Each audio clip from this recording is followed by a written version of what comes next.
Mutual fund में invest करते हैं तो आपसे कई चीज़ें पूछी जाती हैं, चाहे आप इन्वेस्टमेंट ऑनलाइन करें या ऑफलाइन। उसमें से एक इम्पॉर्टेंट पॉइंट्स आता है जब वो पूछते हैं कि कौन से प्लान को आपको ऑप्ट करना है, और प्लान में ऑप्शंस होते हैं डायरेक्ट प्लान और रेगुलर प्लान। जैसा कि आप जानते हैं कि डायरेक्ट प्लान का मतलब आप अपने पैसे सीधे एएमसी में या यूँ कहें म्यूचुअल फंड में इन्वेस्ट करते हैं, और रेगुलर प्लान में आप किसी ब्रोकर या किसी एडवाइज़र या किसी एजेंट के थ्रू म्यूचुअल फंड में इन्वेस्ट करते हैं। तो चूंकि रेगुलर प्लान में कोई एडवाइज़र या डिस्ट्रीब्यूटर या म्यूचुअल फंड एजेंट इन्वॉल्व होता है, तो निश्चित रूप से रेगुलर प्लान की टोटल एक्सपेंसेस रेशियो अधिक होंगे, क्योंकि डायरेक्ट प्लान में आपने सीधा किया इन्वेस्टमेंट म्यूचुअल फंड में, और रेगुलर प्लान में आपने किसी एजेंट के थ्रू किया, तो निश्चित रूप से उनके कुछ रेम्यूनरेशन होते होंगे। इस कारण से रेगुलर प्लान के टोटल एक्सपेंसेस रेशियो हमेशा डायरेक्ट प्लान से अधिक होता है। और यदि ये लंबे समय में इसकी तुलना करें तो डायरेक्ट प्लान और रेगुलर प्लान के कॉर्पस में काफ़ी का फ़र्क होता है। आप यदि रेगुलर प्लान और डायरेक्ट प्लान के बारे में आप जानते हैं तो अच्छी बात है। यदि इसके बारे में कुछ विशेष जानकारी चाहते हैं तो ऊपर आई बटन पर क्लिक करें और इसके बारे में जानकारी ले सकते हैं। दूसरी चीज़ें पूछी जाती हैं ऑप्शन के बारे में, और उसमें यदि देखेंगे ड्रॉप डाउन में या ऑप्शन में, तो दो चीज़ें दिखाई देंगी, ग्रोथ और IDCW।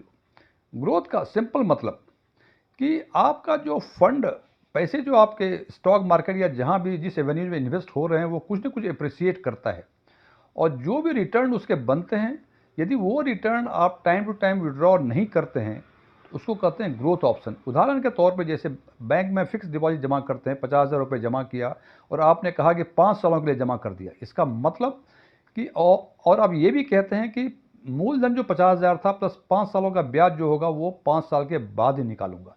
तो इसी पैटर्न पे म्यूचुअल फंड में भी होता है कि जो इन्वेस्टमेंट किया, जो इसका एप्रिसिएशन या रिटर्न हुआ, उसको टाइम टू टाइम विड्रॉ नहीं करेंगे, बल्कि जब रिडीम करेंगे उसी टाइम आपको प्रिंसिपल प्लस उसका जो एप्रिसिएट किया हुआ है वैल्यू, वो दोनों मिल जाएंगे। दूसरा ऑप्शन है IDCW, जिसका कहते हैं इनकम डिस्ट्रीब्यूशन कम विड्रॉल प्लान। इसमें क्या है कि जो फंड आपके इन्वेस्ट हुए किसी सिक्योरिटीज़ में और उसमें कुछ एप्रिसिएशन हुआ, तो आप टाइम टू टाइम उस पैसे को विड्रॉ कर लेते हैं। So it's called income distribution come withdrawal plan. अब मुख्य मुद्दा SWP और IDCW, सिस्टमेटिक विड्रॉल प्लान और IDCW। IDCW में देखा कि जो फंड आपके एप्रिसिएट जितना कर रहा है उसको टाइम टू टाइम निकालते हैं। इसका मतलब कि IDCW पैसिव इनकम जनरेट करता है, और उसी हिसाब से सिस्टमेटिक विड्रॉल प्लान यानी SWP ये भी पैसिव इनकम जनरेट करता है। और ये दोनों ही जो स्कीम्स है, दोनों ही योजनाएं जो म्यूचुअल फंड की हैं, वो खासकर रिटायरीज के ग्रुप में काफ़ी पॉपुलर हैं, जिनको या उन लोगों के लिए काफ़ी पॉपुलर हैं जिनको कुछ एडिशनल इनकम हर महीने या हर क्वार्टर या हर हाफ ईयर में चाहिए होगा। तो आज हम चर्चा करेंगे इन्हीं दोनों स्कीम्स के बारे में कि कौन से स्कीम्स टैक्सेशन के लिहाज से बेहतर है, इसकी तुलना आज हम करेंगे। नमस्कार, एस्ट्रॉन टैक्स फंड के न्यू वीडियो में आपका एक बार फिर से स्वागत है।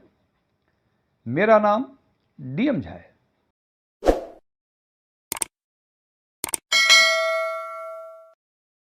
सिस्टमेटिक विड्रॉल प्लान में एक एक्स्ट्रा फैक्टर इन्वॉल्व है जो कि IDCW में इन्वॉल्व नहीं है, वो है एग्जिट लोड। और सामान्य अवस्था में यदि म्यूचुअल फंड में 1 साल के अंदर यदि रिडीम करते हैं या विड्रॉ करते हैं तो हमें एग्जिट लोड लगता है। इसीलिए SWP और IDCW को यूनिफॉर्म प्लेटफॉर्म पर लाने के लिए, कंपैरिजन करने के लिए हमने ये माना कि सिस्टमेटिक विड्रॉल प्लान जिस म्यूचुअल फंड में, जिस फंड से हम चाहते हैं उसमें हमने इन्वेस्ट कर दिया, पार्क कर दिया फंड, और उसके 1 वर्षों के बाद हमने विड्रॉल शुरू किया, सो दैट एग्जिट लोड की कोई गुंजाइश नहीं रहेगी। अब हम इन दोनों की तुलना करेंगे। हमने माना कि हमारे पास 60 लाख रुपए हैं और हमने जिस फंड में इन्वेस्ट करना है उस फंड का CAGR 12% है।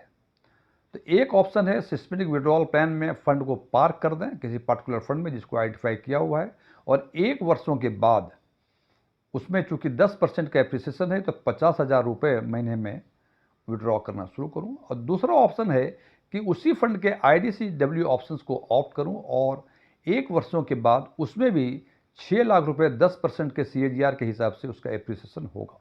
अब 1 साल के बाद दोनों ही फंड, दोनों ही स्कीम, चाहे SWP हो या IDCW हो, 66 लाख रुपए हो गए और हमें जो 6 लाख रुपए मिले हैं उसको हम 50,000 रुपये पर मंथ के हिसाब से विड्रॉ करना शुरू किया दोनों ही स्कीम्स में। अब जनाब SWP में जो 6 लाख इनकम दिख रहा है मुझे, ये इनकम कैपिटल गेन कहलाएगा और IDCW में जो एप्रिसिएशन हुआ है, जो विड्रॉ हुआ है, आपको पैसे मिले हैं, उसके टैक्सेशन अलग होंगे और कैपिटल गेन के टैक्सेशन अलग होंगे। कैपिटल गेन का टैक्सेशन अपने हिसाब से होता है लॉन्ग टर्म और शॉर्ट टर्म के हिसाब से, और IDCW में जो इनकम हुए हैं वो आपके पर्सनल इनकम टैक्स स्लैब के हिसाब से टैक्स लगेंगे। अब देखें, दोनों ही फंड में, दोनों ही स्कीम्स में हमने 1 साल के बाद विड्रॉ शुरू करना किया। इसका मतलब कि SWP में जो 6 लाख हुए वो लॉन्ग टर्म कैपिटल गेन हुए और अब गेन दोनों में 6 लाख, IDCW में भी और SWP में भी, लेकिन SWP का gain long term capital gain और IDCW का जो गेन हुआ है 6 लाख वो आपके अदर सोर्स में आएगा, जिस पर कि टैक्सेशन आपके इंडिविजुअल टैक्स स्लैब के हिसाब से लगेगा। अब बात करते हैं SWP की। आज के प्रोविजंस के, जिसमें लॉन्ग टर्म कैपिटल गेन हुआ है, आज के प्रोविजंस के हिसाब से जितने भी लॉन्ग टर्म कैपिटल गेन होते हैं उसमें से 1,25,000 का एग्जेम्पशन मिलता है और उसके बाद जो टैक्सेबल अमाउंट बचता है उस पर 12.5% के हिसाब से टैक्स लगना होता है। अब